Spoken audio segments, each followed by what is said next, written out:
Hey everyone, this is Benjamin Murphy with MurphyWerx Productions. Today I'm here with my good friend Chris Tong with Pelican Drones, also my DJI dealer, and we are talking about the Ronin-MX versus the Ronin-M. DJI recently had a really good deal over the holidays where you got a free thumb controller as well as a nice hand grip with the MX.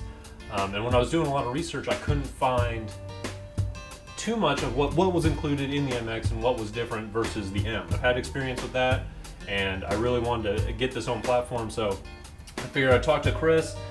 He's kind of our resident DJI expert around here, and we kind of talk a little bit about what are the differences between the two platforms. You bet. Well, Ben, thanks for having me out, and I really appreciate it. This is kind of exciting stuff here when DJI always gets into a second generation of their line. It means that they've taken into account a lot of the customer feedback, such as batteries and buttons and mounts and other various components that we'll see in a difference between these two. But nonetheless, the Ronin-M and the Ronin-MX are great platforms, but you are going to gain a definite bump in not compatibility, but versatility on this platform here. Just to start off on some basics, understandings of the Ronin-M, and then I'll kind of let you go over the MX a little bit more in detail. But this the Ronin-M is going to hold up to 8 pounds camera-wise. So here we have it equipped with the GH4 with a wide-angle 7-14 lens. But the biggest thing with these cameras and putting them on here is the balancing. And as you can see between these two, you've got a new cage kind of set up, and Ben, that's for the cold shoe mount?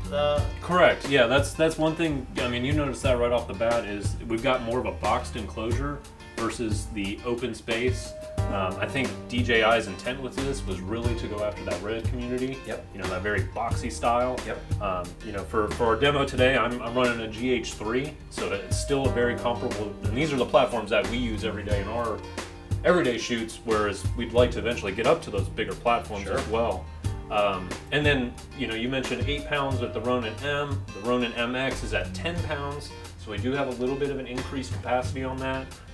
So able to handle a little bit better load, as well as the cold shoe mount. I haven't tested this full yet, but I think if you were to add a longer lens and bring it back, You're going to get that added support that you need. Absolutely. Whereas before with the Ronin-M, there's a lot of the Cinemil balancing kits, the extension rods. Sure. So there are some options there as well.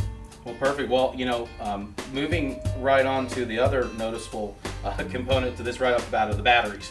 Batteries being MX and battery being on the M here. So just kind of peek here, the Ronin-M has a single, I think it's a 3200 milliamp. I believe so.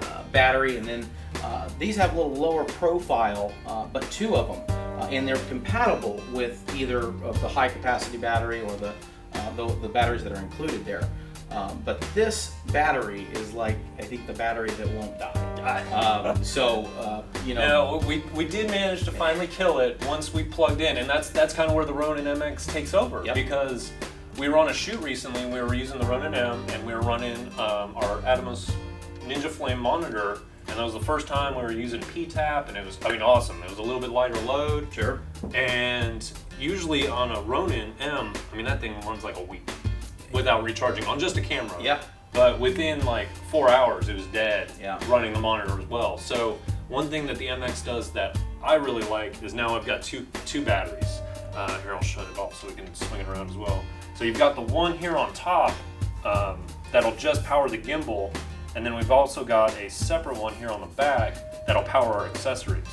Now, one thing I did like that DJI included in this is they also included a flush plate, so if I wasn't using this, I could close off this connection so nice. It wasn't just open air exposed. Nice. So I really did like that. And now one thing I did notice when I first was playing with this was, we'll show a shot here, the button on the battery. Yeah. That, on the Ronin-M, we would have a couple of times where it would get stuck almost in a down position, and you kind of have to fidget, wiggle it. Yep. They've raised up the platform a little bit on these, and they've made it really, really easy to turn on and not get hopefully junk in there. Believe it or not, that was one little big feedback that I'm definitely glad DJI addressed in the second generation here. Yeah, yours is really concave and. Yeah, I mean it's stuck right now. There, it just got stuck on the press in, but you know, a little compressed air, we get back to normal and it gets cleared out. But the other dynamics to this platform, of course, that really differentiate the two.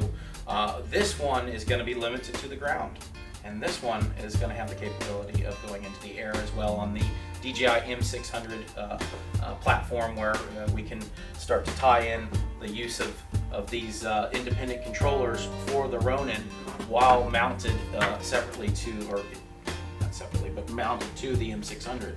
So that's really exciting. I mean, because talk about, again, versatility. When we're out here shopping as a videographer, addictions go with these DJI products. No, never again. More in the arsenal. So it's that much more that less equipment that we have to carry in the field. It's more versatility if we're doing aerial and ground in the same day, and it's just that's a big selling point on that platform. Well, and they brought this out. They announced this, I think, at last year's CES or right thereafter with the M600, and kind of that partnership. It's a great mounting platform, and with that.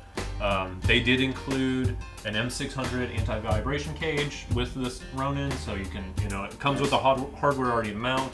And then a really big improvement is the pan. The pan angle is this has a full 360 degree pan, whereas the Ronin-M, he's pressing 180. And he's kind of stuck. Now, on ground applications, that's not really as big of a deal, but once we get in the air, if I can go ahead and get a full, pan down, that's fantastic. Or if the drone turns and you need to I turn can with still them, you can focus. still stay on target. So that's absolutely an important part. Now, the cool thing about the differences in the two of these, or I shouldn't say differences, but the compatibility, are the accessories. We can go, we both have the thumb controllers, the same thumb controller and thumb controller mount. Some of these The parts same are hand interchangeable. grip. The hand grips. The hand grip that we'll show you in a little bit here will also, we're hoping to be compatible with the M as well. Here. This is the hand grip. Came in a really nice carrying case as well. It's really nice. We'll go ahead and get that going. But they're both solid platforms, and we've had great experience. I wouldn't have jumped on board the DJI platform had we not. Oh, absolutely. And so the plus being that this isn't where they came out with a whole new generation and changed every single new batteries, new charging stations, all that stuff. It's all been kind of left alone, but given more versatility, more bang for the buck, more carrying capability, all of it. For really a good price point too. I think so. I think the Ronin-MX was right at $1,500, and then the Ronin-Ms are right at like $1,199 right now. They're pretty reasonable. Absolutely. And one thing I will mention, because I asked Chris about this as well, when he bought his Ronin and I bought mine, they both do include this controller. They do not include the thumb controller, so that is a separate purchase. It is. But being able to, it's already paired, and now I can go ahead and get that shot. I've seen people do tripod mount solutions, so you could do just a walking tracking shot with this. Yep. Very cool, or to just be independent of your operator. Of course, the drone operations. I guess if people do that stuff still. Now, Chris, if I can get your help real quick, we'll go ahead and pop this stand on. It's real easy. It's just you untwist the knob enough. I'm gonna go ahead and undo our handlebar.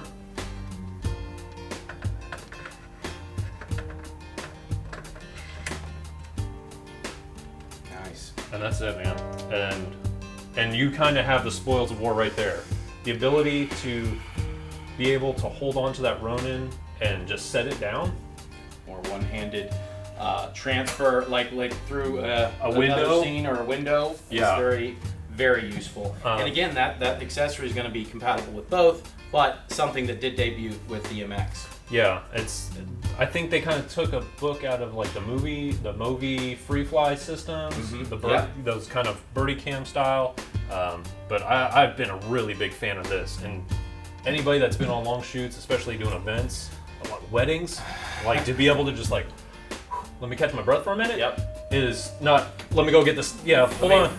I mean, just hold this, you know, or carry the stand around everywhere. Whereas this, you could set it down by your feet. You could just set it on the tabletop like he's doing. Yeah. I don't want to do that to the bottom of this gimbal. Unless you kill the motor, and then you got to have a standard. Yeah. So that is now, and like you said, this is available. Anybody can purchase the stand. I think it's like right at $200. So I'm a really big fan of that as well. Yep. I think it's just time to go out and shoot, man. We've talked about, I think we got about all the differences. Now, I will mention that when I was doing a lot of research about the MX, when you do some YouTube Googlings and all that, the Red community doesn't seem too happy with it. Just because Reds don't have a cold shoe mount on top. I was watching one video and a gentleman said he had to get quite a few extra accessories, balancing kit and all that. So the lens dynamics too, of the weights that get up there combined with the already heavy weight of the Red, can get a little interesting, I'm sure, at times. Absolutely, you know, especially if you start throwing some Zeiss Master Primes, and so I would say for maybe the Red users out there, the Ronin, the original platform, the larger platform, which has a 16 pound carrying, that might be a little bit better dynamic for you, but people using DSLRs, lightweight cams, FS5s, I feel like those would be right there in there. Absolutely, that's what's so cool about this platform though too, is the versatility of the camera platforms that we can do. It does sound like though, like you're saying, if we are a hardcore Red Epic or one of the larger, heavier camera platforms, that the Ronin is still an ideal platform for this. Now, before we go to some of these sample footage comparisons and shooting with these two, I would like to point out that this one's been in the field for about a year plus-ish, a year. 15 months or so. And you know, the only thing that has really kind of gotten any kind of wear on this has been the grip itself. And I wouldn't be surprised if this is something that we could replace.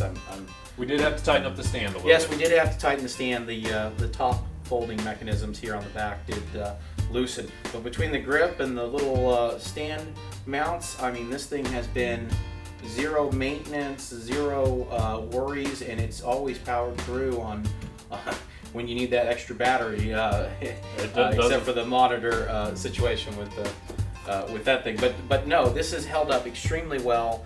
Been in a lot of different outdoor situations as far as moisture and sand. And we're in the southeast region, so we are not immune to. I mean, we don't have a harsh cold, but humidity and moisture are definitely our friends in this area. And I mean, that thing's performed flawlessly. We ran the GH4, we've done the A7S, some Canon platforms as well. So it's a really great tool. I mean, that's really what sold me on the MX. I couldn't pass up that deal. Oh, of course, not with the holiday promotion on that. So. I think that's a really nice, well-rounded dynamic of all that we talked about. What do you say you want to do some shooting, Ben, and do some comparison here? I mean, it's a rainy day outside, but I think we can avoid the raindrops. Sure.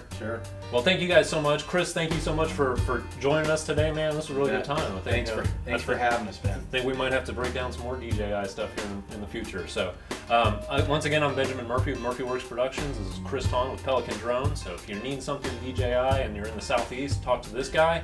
And stay tuned, like and subscribe to stay up to date with more videos. And let's go do some shooting. Sounds like a plan. Cool. Awesome. See you guys next time.